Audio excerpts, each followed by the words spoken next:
Para sahabat, kali ini Kak Iqbal akan mengajak untuk melihat bagaimana penarikan kesimpulan dengan metode atau pendekatan modus tollens. Untuk lebih jelasnya dan agar lebih menarik, mari kita lihat contoh soal. Tentu saja sebelumnya intisari konsepnya. Bismillah.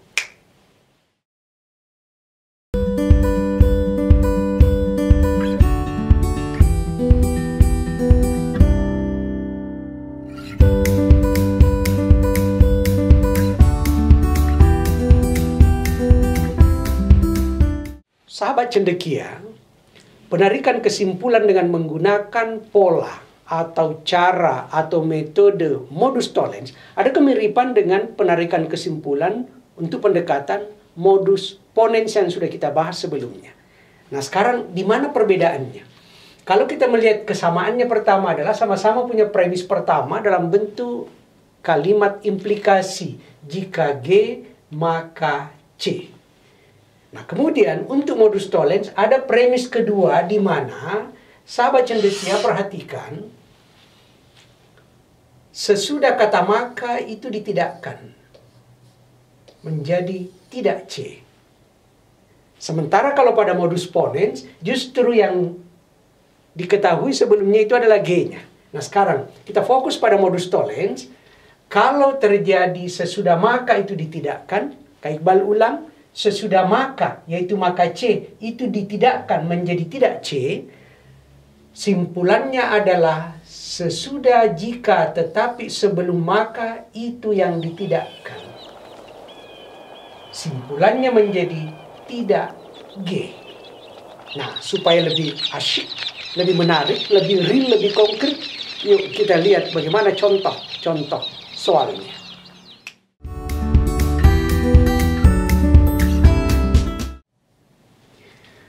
Sahabat cendekia, soal nomor 1. Jika kembang itu melati dari Jayagiri, maka kembang itu harum mewangi. Itu adalah kalimat implikasinya. Sekarang kita lihat, ternyata kembang itu tidak wangi. Kalau boleh Kak Iqbal sebutkan dulu bahwa ini adalah premis pertama, sementara ini adalah premis keduanya. Perhatikan bahwa pada premis kedua model modus tollens ini disebutkan bahwa kembang tidak wangi. Nah, perhatikan ini. Tidak wangi. Semula kan kembang itu harum mewangi. Ternyata kembang itu tidak wangi. Apa artinya? Bagian kalimat sesudah maka ini ditidakkan.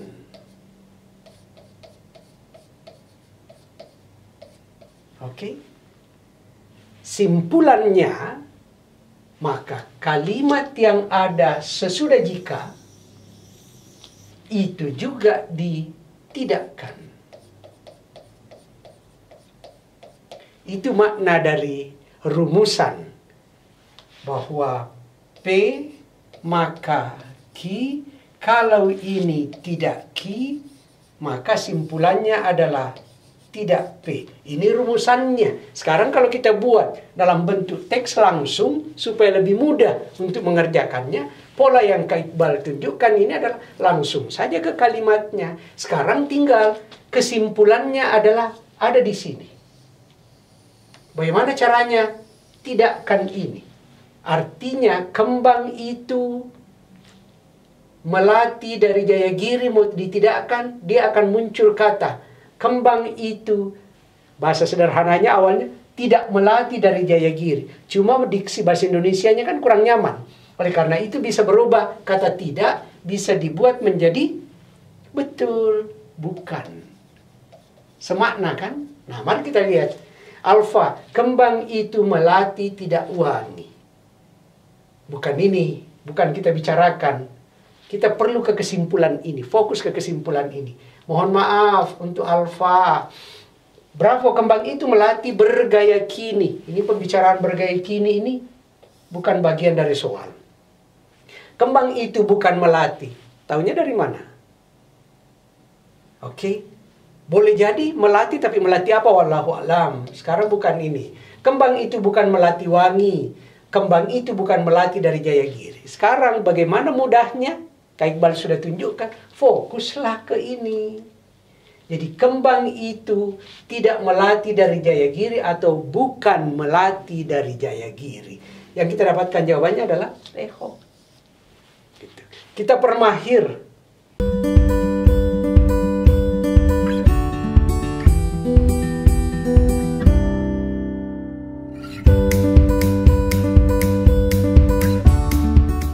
Step berikutnya adalah pada soal nomor 2.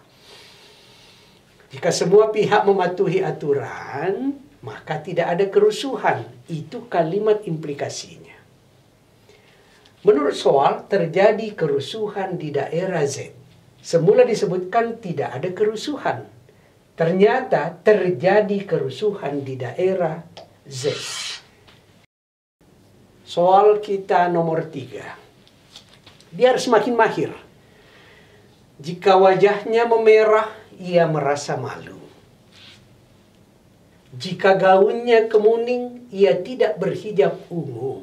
Oh, ada 2 kalimat. Kali ini, menurut soal, ia tidak merasa malu atau ia berhijab ungu. Oke. Sahabat cendekia, soal nomor 4 kita, untuk semakin mempermahir, berdasarkan hukum permintaan, jika harga naik maka permintaan turun. Ini hukum ekonomi. Hukum permintaan tersebut masih terbukti benar hingga saat ini, memberikan penegasan. Mana hukum yang dianggap masih benar itu? Nih.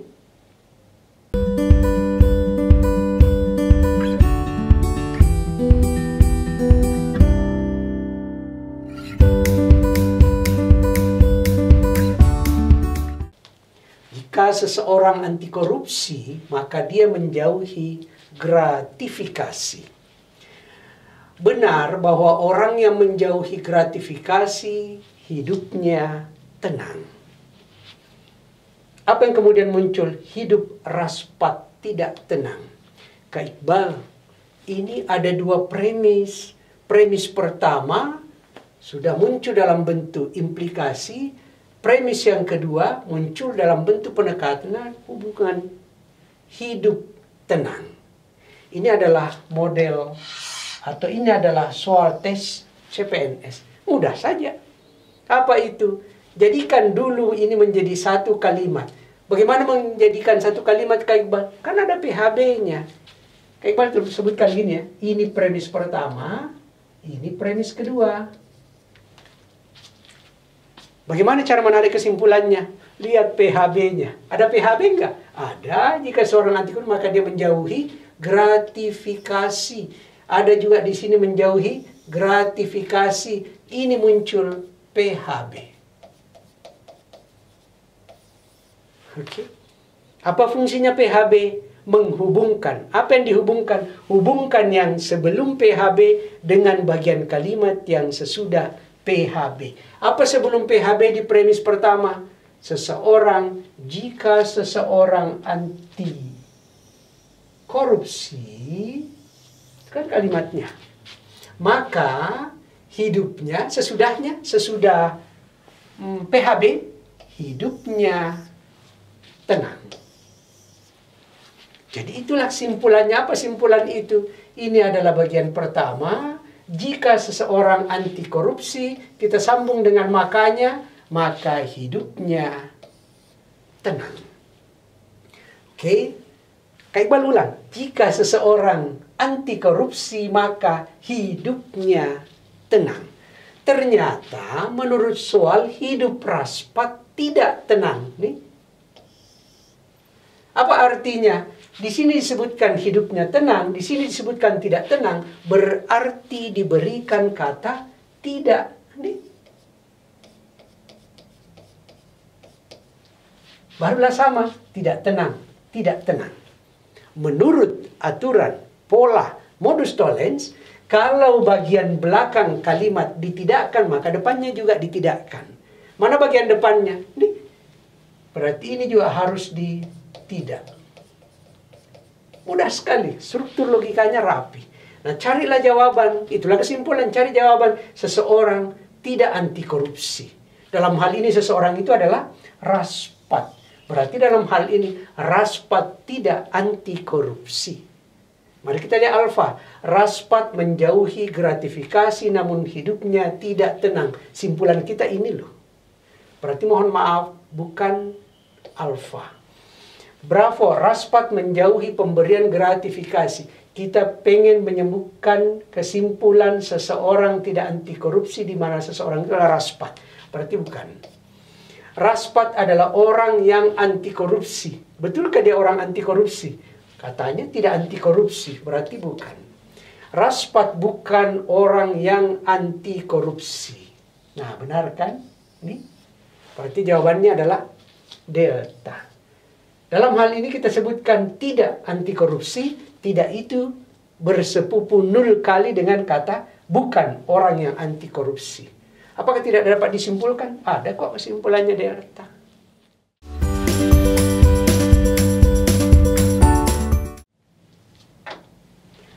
Sahabat cendekia, seperti itu tadi bedahan manis kita, asyik kita terkait dengan penarikan kesimpulan dengan pola modus tollens. Semoga bermanfaat dan semakin memahirkan para sahabat dalam penarikan kesimpulan untuk kemampuan verbal. Untuk membuat semakin takzim majelis kita. Subhanakallahumma bihamdik, nashhadu an la ilaha illa anta, nastaghfiruka wa natubu ilaik. Ma'assalama. Salam cendekia.